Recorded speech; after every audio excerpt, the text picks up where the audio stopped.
እያለቀሰች እኮ ነው ፋሚሊ። ምንም ስደት ምናምን ማቅል ነገር እኔ የመሬትና የቤት ደላላ ነኝ። ምን አትበለኝ በቃ እኔ ቤትና አሜሪካ ወደ አሜሪካ ይሄ ታዲያ እኔ ሰው መስዬ ነው። አረ እኮ ውሻ ነው ያልኩት ነው። ውሻ ነኝ እኮ ነው እኔ ውሻ እንዴ ውሻ ነው ያልኩት እና የራሴ መኖሪያ ቤት አለኝ። የምፈልጋት ሴት ኦርቶዶክስ፣ ቀለሟ ቀይ፣ እድሜዋ ከ18 ዓመት እስከ 28።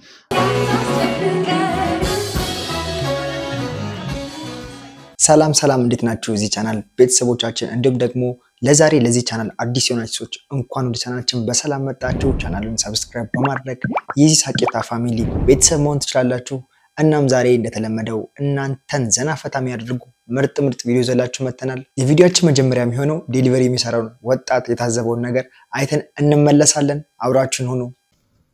የዴሊቨሪ ጥቅሙ ገንዘብ ብቻ አይደለም፣ የምር ነው። ያው ዛሬ ከመሸ 2 ሰዓት አካባቢ ላይ 2 ፍቅረኛሞች ደውለው አዘዙኝ። ምንዳዘዙኝ ቶርታ ኬክ ነው ያዘዙኝና አላቃቸውም። በርግጥ ብር አስገቡልኝ የኬኩን ስለማላቃቸው እንደዛ ያልኳቸውና እሺ ብለው ብር ላኩልኝ። ቶርታውን ኬክ ገዘውኝና ወደ ኮሌጅ ሄድኩኝ። ከዛ ደርሻለሁ ኮሌጅ በሩ ላይ ስራቸው እና ያየነው ነው ፊት ለፊት መኪና ውስጥ ናቸው። ልክ ሲል ግን ምንም በቃ ደስ አላለኝም። ታውቃ እየተነጫነጩ ነው። ከዛ እሺ ደርሻለሁ ወንድሜ እንቁላቸዋለሁ። እሱ ዞር አለና እንደውም ይዘው ሄዱ ምናምን አለ። ምን ነው ወንድሜ ምን አጠፋው? አይ ካንተ ጋር አይደለም ችግር እዚህ ነው። እኔን ትቶ ጨቃጨቃሉ። አረ ወንድሜ እኮ የሚያወስለው ይዘው ሄዳል እኮ አይደል እንዴ ወደ ቤት ሲለኝ ምንም አላልኩ። ከስተመር ክብር ማክበር ደግሞ ግዴታ። ቀጥታ ነው ቤት ይዤ መጣሁ። ስልኬንም አጠፋሁት ምናልባት ድጋሚ እንዳይደውል ብዬ። ይሄው እኔ ከስተመር በቃ ሁሌ ነው የሚያስደስተኝ እንደዚህ ነው ከስተመር። አሁን ቋሚ ከስተመር ነው መሆን ያለበት እንጂ ምን ሆነ ግን በእናትህ እንዲህ የሚናደደው። ግርግሩ ፍሬንድን ተመቻት። ፍቅረኛ ቢኖር ደግሞ የሌለ ጸዴ ነበር። ኬክ ይዤልሽ መጣሁ ውዴ ምናምን ብሎ መሰከስ ይችል ነበር። እስኪ ዴሊቨሪ ከተነሳ አይቀር የዚህን ልጅ ነው ጉድ ደግሞ አይተን እንመለስ። ኢትዮጵያ ውስጥ በቃ ጤና የዘይት ስም ሆኖ ይቀራል። እንደተለመደው ዛሬ ስራ ተደውሎልኝ ሄድኩኝና የዛሬው ስራ ደግሞ ምን መሰላችሁ? ለፍቅረኛው ነው ስጦታ ሊሰጣት ማለት ነውና ልጅቷ ሀብታም ልጅ ምናምን ነገር ነችና ሲሄድ ኬክና አበባ ነው የሰጠኝ። ኢቭን በቃ ለሚያዝ እንኳን አልተመቸኝና የምር ነው የምላችሁ በቃ ተጨንቄ ነው የደረስኩት። ሴትዮዋ ጋር ስደርስ ስሜን እንዳትነግራት ምናምን ነገር ማንነቴን አትወቅ እራሷ ደውላ አመሰግናለሁ ትለኛለች ምናምን ነገር አለ ማለት ነው። ከዛ እስታይል ብዬ ደውዬላት ምናምን ሞተረኛ ነው የማስላት እኔ ምንም ቃል አዘዝኩ ምናምን አለች። አይ አይደለም እንደዚህ ጊፍት ስጣት ተብዬ ነው ምናምን ነገር እንዳትናገር ተብያለሁ ምናምን አልኳት ማለት ነው። ከዛ እሺ ምናምን ነገር ብላ ተቀበለችኝና ገባች። ከዛ ሰውየው ደወልና አልደረስክም እንዴ አለ። ከዛ በኋላ አረ ደርሻለሁ ሰጥቻታለሁ፣ አረ አልሰጣትም፣ አረ ሰጥቻታለሁ ምናምን። ከዛ ስሰጣት ደግሞ ያው ብሎግ ልሰራ ቀርጬው ነበር እንዳጋጣሚ ፊቷን ሳላስገብ ቀርጬ ነበርና እሱ ቪዲዮ አሳየሁት ምናምን ነገር ኦኬ ምናምን እሺ ምናምን አለ። ከዛ ከ3 ሰዓት ነው ከ2 ሰዓት ምናምን በኋላ ደወለና አልደወለችልኝም እኮ ምን ሆና ነው አለ። እኔ ምን አውቃለሁ አልኩት። ስጠረጥር ሌላ ፍቅረኛ አላት። ይመቻችሁ ሴቶች ይመቻችሁ ወዳችሁ። ሌላ ፍቅረኛ ባይኖራትማ እንደዚህ አይነት ጉዳይ አይፈጠርም ነበር። ልጅቷን እንግዲህ አስቡት ለሌላ ሰው ደውላ ቴንኪው ስለላክልኝ ጊፍት ምናምን እያለች ይሆናል። ብቻ ዴሊቨሪዎች በጣም ብዙ ጉድ እያወጡ ነው። ስራ ልቀጠር ሄድኩና እየሄድኩኝ ነው እንጂ ስራ ልቀጠር እየሄድኩ መንገድ ላይ የሆነ የተራበ ውሻ አላገኘው እና በጣም አሳዘነኝ። ሄድኩና ከሱቅ ዳቦ በሙዝ ገዛውለት ዳቦ በሙዝ ገዛውለት። እሱም በላ ጥርቅ አድርጎ በላ ጠገበ ምናምን ማለት ነው። አይ ብዬ እዛ ልክ ስራ ቦታ እዛ ኢንተርቪው ቦታ ስደርስ ማለት ነው አረፈደብኝም። ወይኔ ብዬ በቃ ነገ እመጣለሁ ብዬ በነጋታው ሄድኩኝ። ከዛ በነጋታው ስሄድ ማን ቢያጋጥመኝ ጥሩ ነው? ውሻው ትናንትና የገዛውለት ውሻው ነው ማናጀሩ። እና በጣም መልካም ስራ መስራት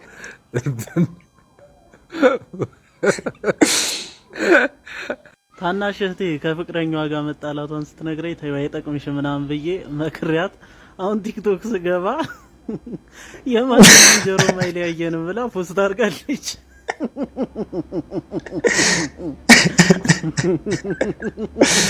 ቪዲዮ በማያገባችሁ የምትገቡ ሰዎች ነው። በተለይ በፍቅር እንደዚህ ዘመድ ምናምን ሆናችሁ 2 ፍቅረኛሞች ወይ ባለትዳሮች ሲጋጩ መሀል ገብታችሁ የምትፈተፍቱ ሰዎች ከዚህ በላይ ትልቅ ትምህርት የትም ነው የማታገኙት። በቃ ይቅርባችሁ። ተመልሳችሁ ራሳችሁ ነው የምትወቀሱት፣ ራሳችሁ ናችሁ የምትታሙት። እና በመሀል አትግቡ። በቃ ዝም ነው ማለት ያለባችሁ፣ ወይ ለማስማማት መሞከር ነው፣ ያለበለዚያ ዝም ነው ማለት ያለባችሁ። አይዞሽ በቃ ፈጣሪ እሺ ወንድም እጅ ቋጥቼ ነው። ኧረ ሰርቼ መለወጥ እፈልጋለሁ። ኧረ እያያችሁኝ ለፉ። ኧረ ወንድሜ ወይ ኧረ ወንድሜ ወይ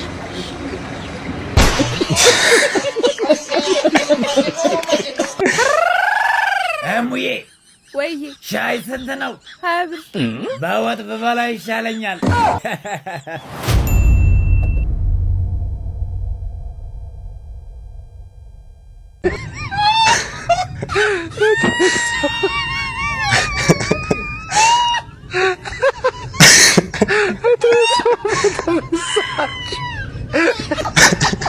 ከዚህ ሮድነት ሳይሻል አይቀርም። በጣም ምርጥ መፍትሄ። እኔ አሁን ራሱ ራት ከመስራት ታገላገልኩኝ ማለት ነው። በቃ ዳቦዬን ይዤ ወጥቼ እንጀራ ምናምን ይዤ እወጣለሁ። እንደዚህ ባነር ላይ ማስታወቂያ ላይ የሄድኩ ተኮም እያደረጉ መብላት ነው። ሚስትህ በደሞዝ ስትበልጥህ። እሺ ይኸውልህ አባት ባለፈው ከስራ ስመጣ እኮ ነው የሆነ ሰውዬ እኮ ትልቅ ነው ወፍራም ደፍ እያለ ምናምን ነገር ጭቃ ውስጥ ገብቶ እጅግ እዚህ እግሩን ይዘው ወይኔ እናቴ ብሎ አለቅስም። እና ምን ሆነ ማለት ቀልድ እኮ እየነገርኩ ነው። አሁን ይሄ ቀልድ አያስቅምና ነው። ይኸውልህ አሁን የነገርኩህን ቀልድ ደግሜ እነግርሃለሁ። ከዛ እየተንፈራፈርክ እናት ቀልድሽ እኮ ከአቅሜ በላይ ነው፣ በጣም ያስቃል፣ ሞትኩ እያልክ በደንብ ትስቃለህ። ገባ? ጎበዝ። A few moments later ይኸውልህ አባትዬ የሆነ ሰውዬ አግኝቼ ጭቃ ውስጥ ገብቶ ትልቅዬ ሰውዬ ውድቅ ሲል ወይኔ እናቴ ብሎ አያለቅስም? እናት ቀልድሽ እኮ ከአቅሜ በላይ ነው።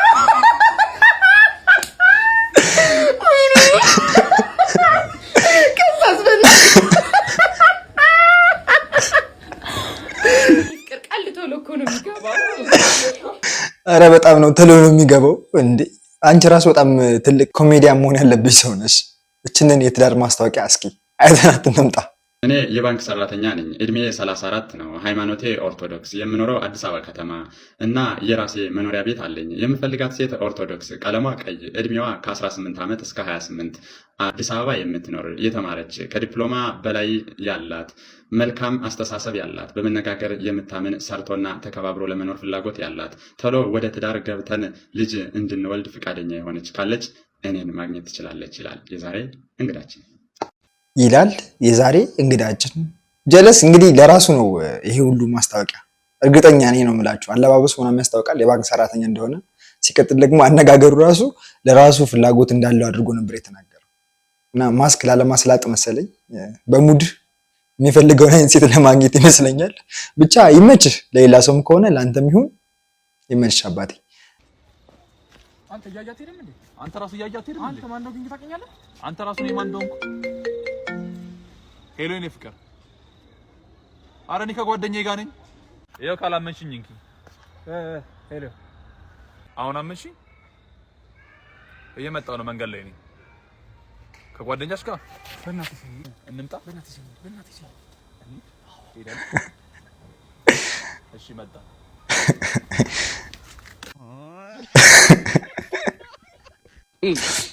በፌስታል አድርገህ መዝግበው። ምንድነው የውላ ብስኩት ምሳ አልበላህም እንዴ? ስነ ስርዓት የለህም። ስታይን ችጋራ እመስላለሁ። ስንት ዓመትህ ነው? ቆይ ኧረ ካልበላህ ከኛ ቤት ላመቻችልህ። የቶሚ ወንድም ነህ እንዴ? ቅድም ናና ምዛ ብላ ብለው ነበር። ቶሚ ማን ነው? እሱን እርሳው እባክህ። ግን እውነትን ነው እናንተ ቤት ምግብ አለ? እሺ ፌስታል ነገር ልስጥህ። ምርጥዬ ምን ሆነሽ ነው? ኧረ እባክህ ምንድነው እንዴ? ልጅ የራሱን በረከት ይዞ ይመጣል አልተባለም እንዴ? ልጅ የራሱን ጸጋ የራሱን ሲሳይ ይዞ ነው የሚመጣው አላችሁ አይደል እንዴ? እና የኔ ልጅ ምን ሆኖ ነው እንዴ? እናቱ ወድ ውስጥ ሀንግ ተሰርቶ ነው ወይስ አቫተር ይጮት? ጀለስ የራስ ልጅ ላይሆን ይችላል። ጎረቤትን ቼክ አድርግ። ጎረቤት በጸጋ በረከት በበረከት እየሆነ ሊሆን ይችላል እና ጠርጥር እስኪ፣ ጎረቤትን ቼክ አድርግ። እኔ ምን ጋርዲስ አሳልፈሽ እየተፈለገ አይደል? የት አለ? ምንሽ ነው የሚያንደባለው? ምን የሚያንደባለው እንዴ? አሮ ታዲያን ተረረ እንዴ? ቀነሰ እንዴ? አቺ አባ ለውታለሽ እንዴ ነው? ሰላም ነው። አንተ ነገር እኔ ነኝ ጋርዶ። ተረረ እንዴ ነው? ልምድ አለ ችሎታ አለ። እሺ አንተ እንዴ ብዙ ማማ የልምድ አበል ልምድ አለ። የልምድ አበል ልምድ አለ። ልምድ ብዙ ነው። እንትን ስለምለኝ ልምድ ሰርከስ 20 ዓመት ሰርቻለሁ። 20 ዓመት ይገርማል። ጂም ደግሞ 17 ዓመት እድሜ ገና እኮ እድሜ ገና ነው። እድሜ ውስጥ ነው ውስጥ እንትን ብያለሁ ውስጥ ማዘር በፊት እሺ ችግር የለም። እንደዛ እኮ አንድ ሰው እንዳይጠጋኝ ጠብቅ። ማንም አንድ ሰው እንዳይጠጋኝ ማለት እንደ ቤካ ብራዘር ምንድነው? አሮ ቤካ ኧረ በጣም አርነኝ ብራዘር ችሎታን ላሳይ አለቃ። ኧረ ቤካ ብራዘር ማን ነው ደግሞ ይብራል? እሺ ችሎታ ይቀጭሮ ቀጨው እናት አማርት ብላ አንተ ለምዳል አንተ ለምዳል ሌላ በቃ አንድ ሰው እንዳይጠጋኝ አንድ ሰው ያፈት በረከት እንዴ አረጋጋ ማን እናት አማርት ብላ አንተ በቃ ትልቅ ሰው ነህ። በቃ አሁንማ ጀነን እያልኩ ምራመዴን አባት እኔ የሚገርምህ ሀብት አለኝ እኮ ታውቃለህ። 10 ሚሊዮን ብር ባንክ ያለኝ ነገር ለመኪና አለኝ ብዙ ነገር አለኝ። ብቻ አንተ ገና ብዙ ተባ አለኝ አለቃ። ምንም ማድረግ አልችልም። ሁሉም ገደልኳቸው። ሲማ የአለቃ ብር የት እንደሚገኝ ታውቃለህ ወይስ አታውቅም? ትነግረኝ የለ ወይስ አልነግረኝ? ማማዎት ነው። እሺ ሰላም ነው። ይሄ ልጅ በቃ የመጨረሻ ነው የሚመቸኝ። ሁሉም ቪዲዮቹ ያስቃሉ። ሰሞኑን ደግሞ እንግዲህ አዶናይን በጣም መነጋገሪያ ይሆናል። አንዲት ልጅ አበድኩለት እያለች ነው። እስኪ አይተናት እንመለስ።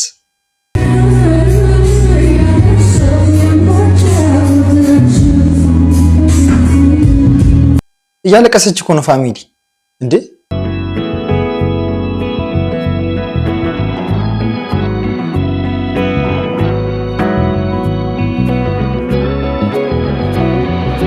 ጃኒ መቼም ይሄንን ጉድ አላየችም። ጀለስ የወንዶች ጉዳይ የሚኮራበት ምርጥ አባል ማለት ይሄ በቃ ይሄ ነው። የምሯን ያለቀሰች ነበር እኮ አይታችኋታል። ሰው እንደዚህ አድርጎ ያስለቅሳል። አጅሬን ደግሞ እዩት ምን እንደሚያደርግ እዚህ ጋር። ሰላም የቲክቶክ ቤተሰቦቼ፣ ይሄ ቪዲዮ የቀድሞ ባለቤቴን ማለትም የቃል ኪዳንን ስም ላጠፋውበት ይቅርታ ጠይቅ ለተባልኩት ነው። ቃል ኪዳን ማለትም የቀድሞ ባለቤቴ በጣም ይቅርታ። እኔ ብሌን በጣም አሳስታኝ በወሬ ተታልዬ ነው እንጂ ያንቺን ስም ለማጥፋት ያደረኩት ድርጊት አልነበረም። በጣም ይቅርታ ቃልዬ፣ አሁንም ወድሻለሁ። ብትመለሽልኝ ደስ ይለኛል። አመሰግናለሁ። ምን እንበለው? እሺ ነው አዶናይ ናይተን እኔን ስናይሽ ምንድነው ማለት የምንችለው እኛ በተለይ ወንዶች? እሺ ድንጋይ ከተሸከምክ ለምን ሶሻል ሚዲያ የመጣ ድንጋይ ተሸከማለህ? በአካል ሄደህ ድንጋይ ተሸከመ ለምን ይቅርታ ጠይቃት? ተው ግን የቲክቶክ ካፕሎች ተው፣ በልክ አድርጉልን። ተው ለኛ ለሲንግሎቹ ማሰቡ ተው። ደግሞ ስለምንድን ነው የሁሉ ሙሽራ እያለኛ ሲንግሎች የሆን ነው? እስኪ እነዚህ ሙሽራዎች እንያቸው።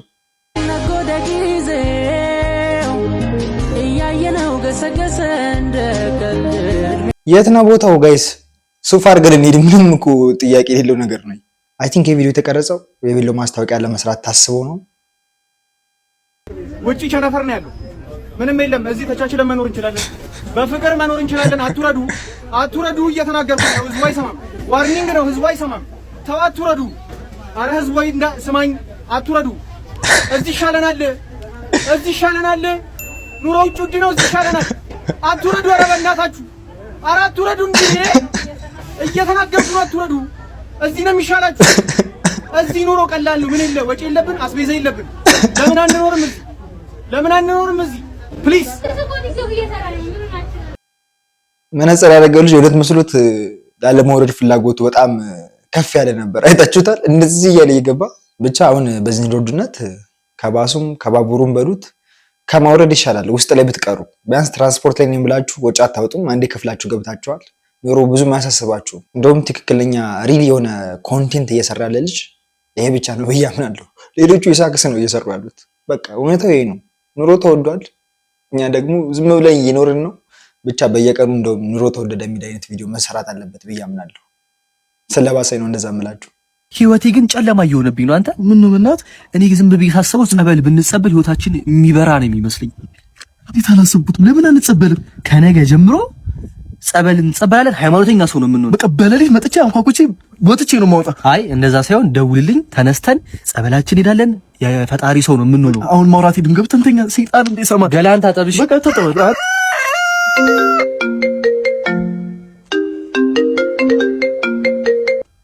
አቤት እና እንጠመቃ። አትወጣም እንዴ? የት አባ ነው የምወጣው? ጸበል ተነጋገርና አይደል እንዴ? ና እንጠመቅ። ሂድና ተጠመቃ። እኔ ምን አገባኝ? የጸበሉ ቁልፍ አልያዝኩት። ይሄ ሰይጣን ነው ማለት። በእርግጠኝነት ሁላችሁም እንደዚህ ጓደኛ አላችሁ። እንደዚህ ሞቲቬት አድርጓችሁ ምናምን በማንኛውም ነገር ላይ ጸበል ላይ ብቻ ሳይሆን ሌላ ነገር ላይ ከዛ በቀጣይ ስታስታውሱት የምንድን ነው ምናምን ይላችኋል ማለት ነው። ብቻ እንደዚህ ጓደኞች አድቡልን እባካችሁ፣ ወይ አታነሳሱ። እኔ ምለው ባልተመቻቸ ቦታ ላይ ምናምን ለጥ የምትሉ ሰዎች ግን ምናምን ታድላችሁ። እግዚአብሔርን ባስ ውስጥ የተቀመጥክበት ምናምን ለጥ የምትል ምናምን ስለ እኔ አሁን ባልተመቻቸ ቦታ ምናምን እንቅልፍ አይወስደኝም። ማርያም ይከብደኛል። ግን እናንተ እድለኛ ናችሁ። ማርያም ግን ችግሩ አትነሱ። አሁን ችግሩ አትነሱ። አንዳንዱ አሁን ጅብ እየበላው ምናምን እግሩ ተበልቶ ምናምን አይነሳም። ማርያም አንዱ የአንዱን ታሪክ የሚገርም ታለንት ነው ያላችሁ፣ ተጠቀሙ። ትንሽ ብትነሱ ጥሩ ነው። የሆነ ነገር ሲፈጠር ናቆሽ ዝናብ እየዘነበብህ ምናምን ለጥ ማለት ከባድ ይመቻችሁ። ለዋረች እየጠረጠረች አስቸገረችኝ። እኔ ነው አትብሳለሽ። በእናትህ እንዴት ከኪሴ ካላንደር ወረቀት አግኝታ ምን ብትለኝ ጥሩ ደግሞ ምን አለች? አስከረማ እናት አላለች? ባባ እዚህ ሰፈር ነሽ እንዴ? እዚህ ሰፈር የሚሸጥ ውሻ ታውቂያለሽ? አለቃ ውሻ ፈልጌ ነበር እኮ የሚሸጥ ውሻ አለቃ ወደ አሜሪካ ይዤ ለመሄድ ፈልጌ ነበርና እስኪ የምታውቀው ካንገር ካለ ጠቁመኝ። አሜሪካ? ወደ አሜሪካ ይዤ ታዲያ እኔ ሰው መስዬ ነው እንዴ? ኧረ እኔ እኮ ውሻ ነው ያልኩት። ና ውሻ ነኝ እኮ ነው እኔ ውሻ እንዴ? ውሻ ነው ያልኩት። እውነት ውሻ ነው ያልኩት። ውሻ ነኝ እውነት። ይኸው እንካ ውሰደኝ፣ ይኸው እንካ፣ ይኸው ውሰደኝ በእናትህ። በነገራችን ላይ ወጣቱ አሜሪካ የሚሄድ ፍላጎቱ እዚህ ያክል ድረስ ደርሷል። ግን ጀለስ እንዲያምንህ ብትነክሰው በጣም አሪፍ ነበረ። አሳማኝ ነው ውሻ መሆኑን የሚያረጋግጥልህ እሱና እሱ ብቻ ነው። እንግዲህ ከሀገር መውጣት ሲታሰብም ደግሞ ህጋዊነቱ እንዳለ ሆኖ በሊቢያ በኩል ለመሄድም ሊያምራችሁ ይችላል። እስኪ ይህንን የተመታ ደላላ አይተነው እንመለስ። ሄሎ ማሜ፣ 3 ዙር ቦምበለት የላከው እንጂ ማሜ ምንድነው በሐሙስ ቀን አሸጥሩኝ? በሳይክል ልከው ነው በቴሌ ብርም ላው ያገባች ሁሉ ላክኝ። ዛሬ ምንም እንዳትለኝ አንተ። መቼ ነው ጉዟችን የምንጀምረው? ቆይ እንጀምራለን እንዴ? ከሊቢያ ጣሊያን የምትሸጋገሩበት ባህር ደርቆ እኮ ነው። እስኪ ዘንብ ነው የምንጠብቀው? ባህሩ እንደሞላ እንሄዳለን እንዴ? ከደረቀ እኮ እንደውም አሪፍ እኮ ነው። በመኪና ቶሎ እንደርሳለን ማለት ነው። መድረሱ አይደለም ችግሩ መንገዱን የሚያውቁት ባህር ውስጥ የነበሩት የኔ የምላቸው 2 ሻርኮች ናቸው። አሁን ባህሩ ደርቆ እነሱ ራሱ መንቀሳቀስ አልቻሉም። እንደውም ትላንትና አስወዳሉ። በዚህ አጋጣሚ አሳ ለበላይ እጄ አሳው መጥቶ አንድ እንደወረሱ ምላሱ ላይ ጽሁፍ አየሁኝ ማለት ሳነበው ሻርኮቹ ናቸው። መንቀሳቀስ ስላልቻሉ ዊልቸር ላክልኝ ብለው መልእክት ይላሉ። እንዴ ዊልቸሩ እንደደረሰ ታዲያ ጉዟችንን እንጀምራለን ማለት ነው። እሱ ብቻ አይደለም ችግሩ። አሁን ጥቅምት አይደል? በረሃው ራሱ ሳር አብቅሎ ዛፍ ብቻ ነው። ብንሄድ አንተ ራሱ ደብሮ እንመለስ ነው የምትለኝ? አረ ለምንድን ነው የሚደብረኝ? አይደብረኝም። እንደውም ከፀሐይ ቃጠሎ ኳጥም ምንድን አለ ነው። አንተ ደግሞ ስደት በፀሐይ ቃጠሎ ካልተንገበገብኩ ምኑን ስደት ሆነ? ሃይኪንግ በለው እንጂ እባክህ እየቀለደብን ነው። ብራችን መልስ እንደው ምንድነው የምትለው? ምንድነው የምወጣሙጣት ይዞር ወደዛች ቀርቲ ምንድነው የምትለኝ? እውነቷን ነው። ጉዟችንን ካልሄድን ብራችንን መልስልን። ከየት መጥቶ ነው የሚመለሰው? ብሩ እኮ እንዳለ እኮ ተከፋፍሎ አልቋል እኮ። እንዴ ለምንድን ነው የተከፋፈለው? ይኸውልህ ደን ሆኗል አልኩ አይደል? በረሃው ለማስመንጠሪያ ከፍያለሁ። ደኑ ጣሊያን እንደገባችሁ ደ ፓስታ መብላት አለባችሁ። የ2 ፓስታ በእንጀራ ተከፍሏል። እዚህ ሱዳን ላይ ራሱ የ2 ቡሪ ተከፍሏል። ከየት ምን መጥቶ ነው ብር የሚከፍል? እሺ ታዲያ መቼ ነው ጉዟችንን የምንጀምረው? መቼ ነው የምንጀምረው? እንደውም ምን በጦ ይፈንዳ በቃኝ። እኔ ይኸውልህ ምንም ስደት ምናምን ማቅል ነገር የለም። እኔ የመሬትና የቤት ደላላ ነኝ። ምን አትበለኝ። በቃ እኔ ቤትና የከፈልከው ብር ላይ 1 ሚሊዮን ጨምር መሀል ሆለታ ላይ 43 ካሬ መሬት አጋዛህ። ጫቱ አንተ ነው ማሚ ልጅ ቆየህ እኮ። እነዚህ ደላሎችም አሉ ለማለት ያክል ነው። ብዙ ሰዎች በኤጀንቶች እየተሾዳችሁ ነው፣ እንዲሁም ደግሞ በደላሎችም እንደዛው እና ራሱ ጠብቁ። እግዚአብሔር ሲልላችሁ ከዛ ሀገር ተወጣላችሁ። ያው እዛ ሀገራችሁ ላይ ሰርታችሁ ተቀየሩ ምናምን ብዬ አልሰክሳችሁም። የሁላችንም ምኞት ከሀገር መውጣት ነው። ግን ቢሆንም እያስተዋልን እየተጠነቀቅን ከሀገር ስንወጣ በተለይ እንደዚህ በትራቨል ኤጀንቶች ምናምን በህጋዊ ለመሄድ ያሰባችሁ ሰዎች በጣም ብዙ ሰዎች ገንዘባቸውን የተበሉ ስለሆነ እናንተም እንዳትበሉ እንደዚህ አይነት መጥፎ እጣ እንዳይገጥማችሁ እላችኋለሁ። ከቀልዱ ባሻገር ያዝናናን ኮሜዲያን ግን ይመችሽ ብለናል። ፋሚሊዎቻችን ዛሬ ቪዲዮአችን ይሄን ይመስል ነበር። በቪዲዮአችን ዘና ፈታ እንዳላችሁ አንጠራጠርም። ኔክስት በሌላ ምርጥ ቪዲዮዎች ተመልሰን እንመጣላችኋለን። ሰብስክራይብ አላደረጋችሁ ቻናሉን ሰብስክራይብ አድርጉ። እንዲሁም ደግሞ ሁላችሁም ይህንን ቪዲዮ ላይክ አድርጉልኝ፣ ለእኔ ስለሚጠቅመኝ ነው። እጅግ ከልብ አመሰግናለሁ ስለተከታተላችሁን። ባይ ባይ። ይመቻችሁ።